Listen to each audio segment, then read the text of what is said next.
So why are we doing assessments? Assessments are always given to you to give you the opportunity to express your understanding of what you're learning. So demonstrating your understanding via the assessments. Then we give you this mark, 60%, 70%, 50%, whatever it is. And then that's what goes towards your degree. Okay. And it's important when you're demonstrating your understanding that to do that, then perhaps understanding your module learning outcomes becomes important. And we will look at those learning outcomes because they always relate to the assessment. Because the assessment relates to the module, it will relate to the module learning outcomes. And also that all of this helps you, as I say, frame your assessment. So it absolutely uncovers what it is precisely that you've been asked to do. So you have a question, but when you look at the question and the learning outcomes between the two, then you have a really good understanding of what's involved. Okay. So, yeah, so we're going to look at understanding the question, the types of question, you know, the fact that there are 3 elements to a question: task, words, topic, focus. That there are little things, small things with big implications, little words or comment or things that can be added into a question that you might skip over, but in actual fact, you have to pay close attention to. And then how at the end of all of that, once you understand the question, then you create more questions. And that's what allows you to access developing an answer. That's what allows you to answering those further questions. I'll make sense of that when I get to it. And then how you'll do reading, planning in a kind of in a cycle rather than you do the reading and you do the planning. Okay.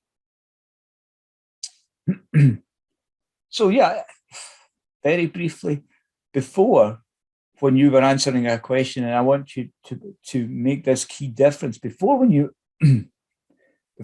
you were asked a question at college or you were given a question at school, secondary, whatever, you could basically, the marker is looking to you to mention certain things, literally talk about this, talk about this, talk about this, talk about this, and we'll give you marks for that. And everybody goes home happy. So you're thinking about recalling. But at university, the difference is the question is too particular for you to randomly throw stuff in as an answer. So there's, you know, sometimes you say in an exam when you're stuck, what I did was I wrote everything I knew. I just wrote everything down and hoped that I would get marks. It's just that that's not going to work here. And sometimes when people write the accident, it's not on purpose, but accidentally they don't write the relevant stuff to the question. So they'll put stuff in the essay and it doesn't get them any marks because it's not relevant. It's part of the module. It may be part of the general gist of what we've been asked to do, but there are things in the question that are too specific to allow you to talk about everything. So by accident, you may put in stuff that's not relevant. And of course, relevance is one of the key things in academic writing. So understanding the question is the key to making everything you write as relevant as possible, therefore ticking that box in terms of the 5 things. Okay. So the first thing we're going to look at is task words. You know, they shape an assessment. They're instructions that influence the content and the structure of an essay or a report. I believe we will be talking about a report here, but any piece of academic writing, it influences it. So let's look at some. and there's a few. Holy moly, we have to put them. There's many. We have to put them in alphabetical order, right? And I'm just going to skip forward to the next slide and say there's 2 pages and we've not even got to E yet. Or we've just got to E, sorry. Right, so there's one I want to identify here. Or basically, I just want to say that these are all different, right? Compare, identify the similarities and differences. Sorry, let me get my... Identify the similarities and differences. So that's comparing, which is different from assess, which is to weigh up to what extent something is true, which is different to clarify, which is literally making something clearer and, where appropriate, simplify. So if you're asked to clarify rather than compare, you're doing something different in the essay. So the whole vibe of the essay changes. So you've got to look at the task word, you've got to identify the task word, and then which is basically what have you been asked to do. So I'll move on to the next one. Critically evaluate is one. Sorry, I just want to briefly go back to this one. So what I do is I've simplified compare, and I've identified that when I see the word compare, immediately my mind jumps to similarities and differences. How are these two things or three things or however many things, how are they similar and how are they different?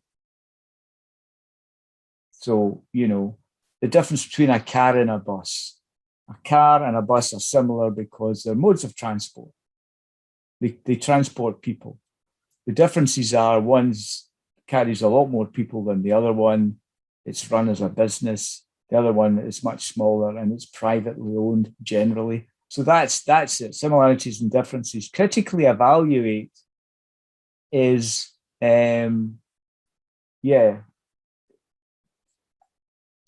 give your verdict as to what extent a statement or findings within a piece of research are true, or to what extent you agree with them. Okay, so you're asked to critically evaluate something.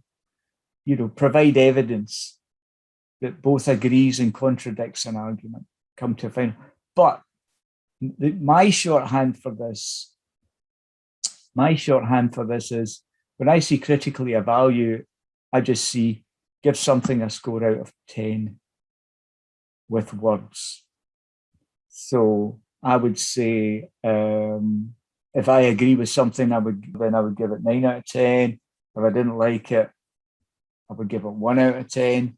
And again, for that, with that in mind, I would like you in the chat box. I'm going to ask you 2 questions about something, and I want you to give me that score out of 10 for each question. So the first question is, how well do you think the NHS has coped with, or the staff, how well have the staff in the NHS dealt with COVID so far? If you were to give them the staff of the NHS a score out of 10, what would you give them for the work they've put in for COVID? And that's all I'm looking for, you to type in a number. Right, 9, 10. Okay, brilliant. So 10 out of 10, difficult job, unprecedented. So there you go. And thanks, Sheila. And Sheila's put in the reason, which is a justification for it. And that's it. So if you were doing an essay, you would drop the 10 out of 10 bit, but you would just put in the written part where you say it's a difficult job in unprecedented circumstances. But you're right, 10 out of 10. Now, here's another thing. So the other thing is there's general agreement. Everybody's giving them a high score because generally we can all agree on roughly how it's been and how well they've done. It's obvious from the news, from what we've read in the papers. We can gather evidence. We're not just saying 9 or 10 out of nowhere, but we have evidence for it. So the next question is, how well do you think the Conservative government, Boris Johnson in particular, how well do you think they've handled the pandemic? A score out of 10. Complete agreement that you don't give them any marks. So they've made, arguably what you're saying with that is they've made a complete arse of it almost every step of the way, which it'd be difficult to disagree with. And you could get all the things and you could get the evidence and you could do that. So that, So critical evaluation, that is basically what it is. We can all do it. We can all do it based on, but when we ask you to critically evaluate, which is one of the most common assessments at university, it's the same thing, but it's the evidence you have to work out, rather than it being something that's, the examples I've given you, you've been immersed in, you've been given that evidence through the news, through newspapers and everything all the time. So it's been easy to do, but for this, you're going to have to develop that understanding of whether something's a good thing, a positive thing, an effective thing, or it's a negative, damaging, causes problems type thing. But it's basically giving something a score out of 10 with words rather than with numbers. So when you write the essay, if you write the essay about the NHS staff, that essay is going to be full of positives with maybe some negatives, because that's the way it breaks down. You will try and find the positives and the negatives, but the positives will far outweigh. And then when you do the thing about the Tory government, arguably, it's going to be full of negatives with very few positives. So, and there's other ones. And I think what the next slide said is, the thing is that you have to understand them. You could Google task words or university task words or essay task words, and you'll get lots of different versions with different meanings. The important thing is to understand one, and like I think, always try and get your own meaning. So I'm similarities and differences. I'm a score of 9 out of 10 in words, and then that helps me, and then I can locate them. Okay. So there's a couple of other words that sometimes sneak their way into questions, and one is you might say comment. You might get the question that says, discuss the performance of the Tory government on the pandemic and comment on their actions. Now that comment, all I'm saying is that comment is not, it's not a descriptive comment. It's an evaluation. So it's an assessment. So it's comment it's did they do it good? Did they do it bad? Yeah, they got this wrong, they got this wrong, they got this wrong. That's your comment. It's not, when you say comment on the government, it's not say, well, there's 600 MPs and they all go to the House of Commons. For me, that comment is like, that's where they're telling you to do a critical analysis, but they're doing it in a very subtle way. Right, illustrate just means use examples. So what's your examples? Well, they didn't do this, they didn't shut down, they didn't do this, they didn't do that. They were wasteful. And here's an example. Also around theory, you can use examples. So you might have a theory that says social marketing is becoming more common. And then you give an example of something happening on Twitter or Facebook that reflects that. And that's an example of some other comment. So make sure every word is considered. So now I want to do is look at task words and questions. And we've discussed two of them. So compare and contrast the 3 dimensions of power identified by Stephen Lukes in terms of their potential to influence this political sphere. So I've picked out the task words first here. So you've got, compare and contrast, which we know similarities and differences. And then we've got this middle one, which is to what extent do you agree with this statement? In other words, how true is it? Now, that, funnily enough, it's not that different from a critical evaluation. It's just a different way of doing it. So when it says, to what extent do you agree with it?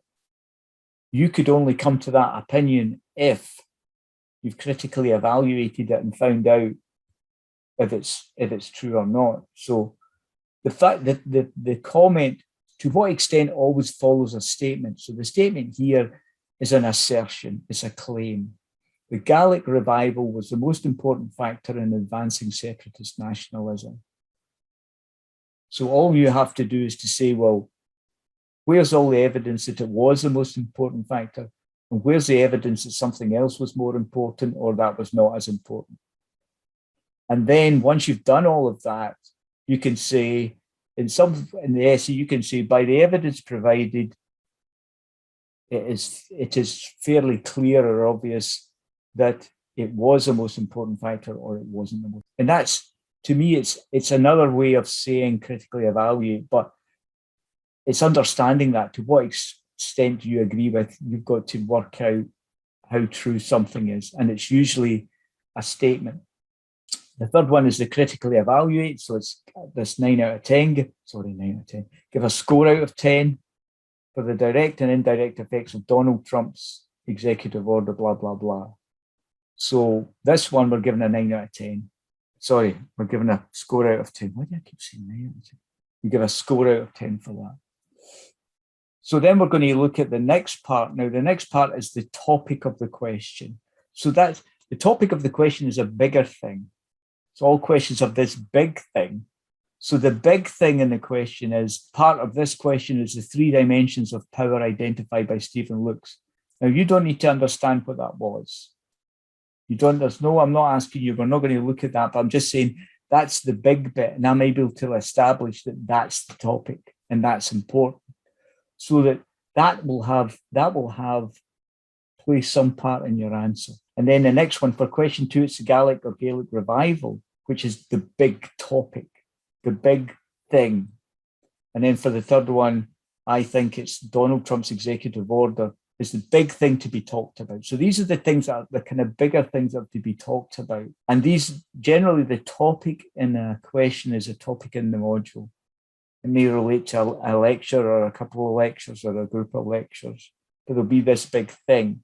So for you, it might be garment construction, it may be fashion trends, it may be something like that, but it's that kind of general topic. So identify that so you know that's the kind of the general area that this essay or whatever is going to, or this report or whatever is going to be in.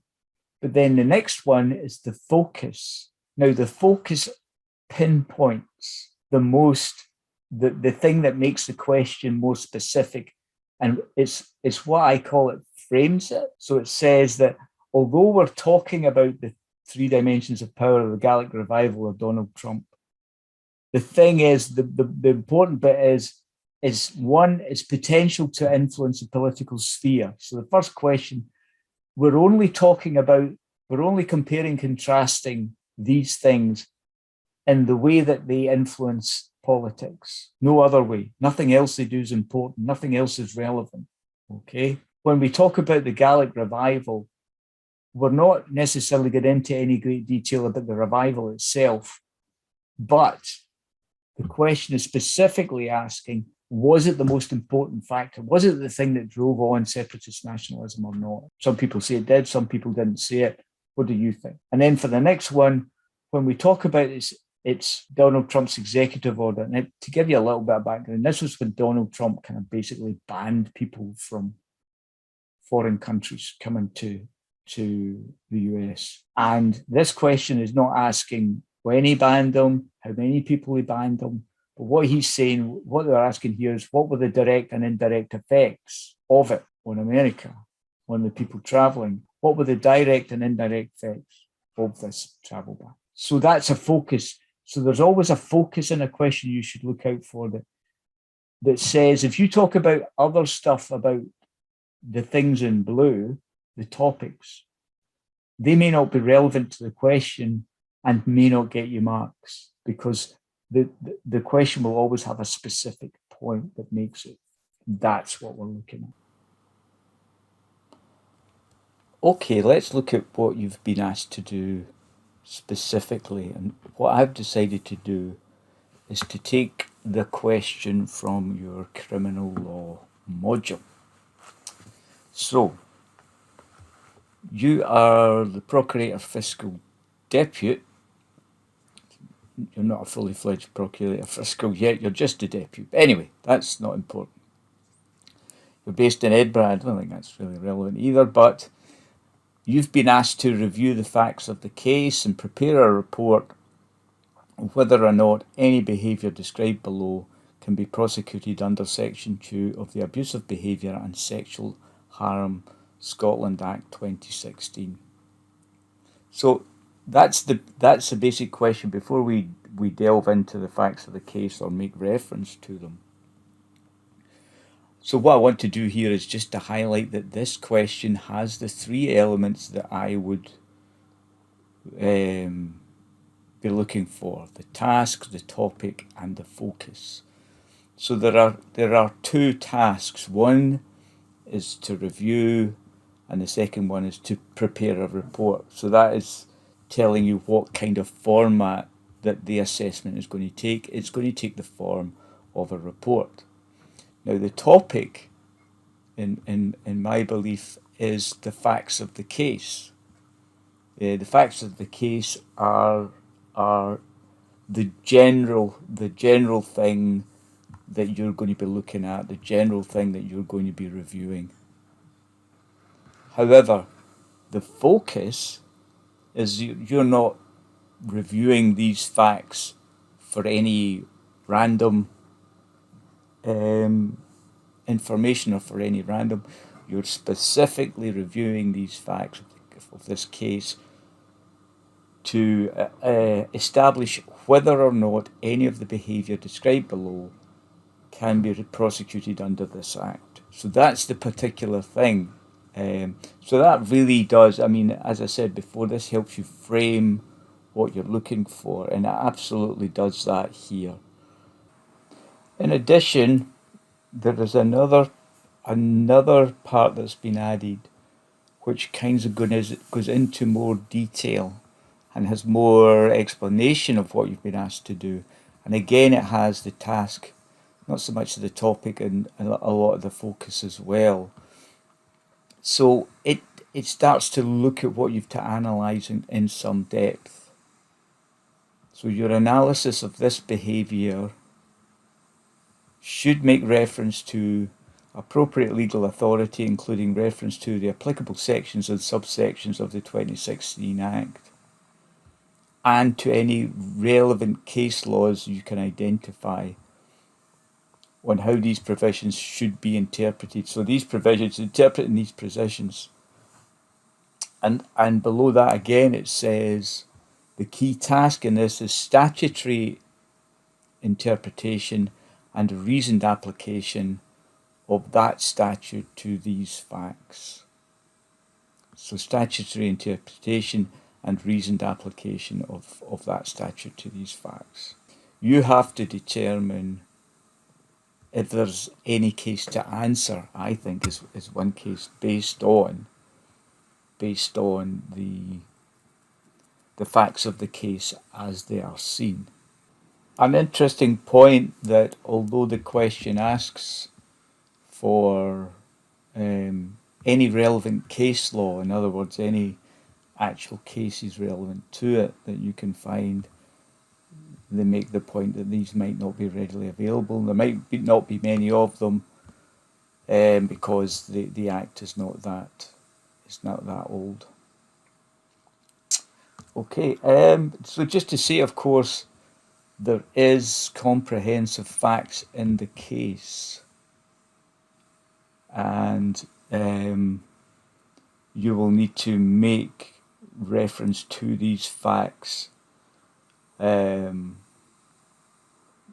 try and gather from them and look for and analyse them. But at this point I want to take a second to explain statutory interpretation and reasoned application. Statutory interpretation, just as it says here, is expressing the meaning of the law as clearly and explicitly as possible. So in other words, you have to show us that you understand the law itself, and you understand or can put into words what the law is supposed to do, how the law can be, what it means, what it represents. That's the important thing. So, and that's the important thing because you cannot apply a law unless you understand it. So you have to show us that you understand the law and make the key points of the law clearly and explicitly within your paper before you do the next bit, which is reasoned application. So reasoned application of the law, I kind of boiled this down to what you can see before you, which is when applying the law, initially decide what main legal idea is apparent in the facts of the case. So that it's very important to understand that there will be something that you will recognize because you understand the law, because you understand and have interpreted the law properly. You will see something that will stand out, and you will say, "Aha! This is the point of the facts of the case that suddenly become relevant to whether or not this law is applicable." And then after that, you can then focus on finding and analysing the facts of the case. In other words, going in and looking at the facts of the case to further to further investigate and see if you can derive any other information that tends to support or reject whether or not there should be a case made. And as well as doing that, reason application also allows for providing case examples. So in other words, previous cases that have set a precedent for something, previous cases which have similar elements to them, where you can say, if you take this case and its outcome, then you can see that there is a case to answer, or if you take this case and this outcome, you can see that there is not a case to answer. And from those two things, what you can then do is, or what I would do from what we've gathered so far, is when we start to develop our plan, we actually create more questions based on what I've just read. So based on what I've just read, the kind of questions that come to mind to me are, according to the statute, what needs to occur to lead to a prosecution? So if there's going to be a prosecution, in terms of that, what are the types of things that might occur in relation to that law? Okay. And also, when you look at the facts of the case, you've got to work out which are the relevant, important in terms of the law. So the next thing would be, what are the features I'm going to concentrate on? And once you've done that, can I identify the features and apply the law to them? So I understand the principles that have been flagged up due to my analysis. And then the final one, of course, is, are there any case examples that could help me better understand how the law is applied to make my judgment? So once you've got those types of things, these types of questions, then you can move on to the reading planning cycle. And what you'll find then is you'll start to read the law, you'll start to analyse the law. There may be other papers that will give you information about how other people's readings of the law perhaps.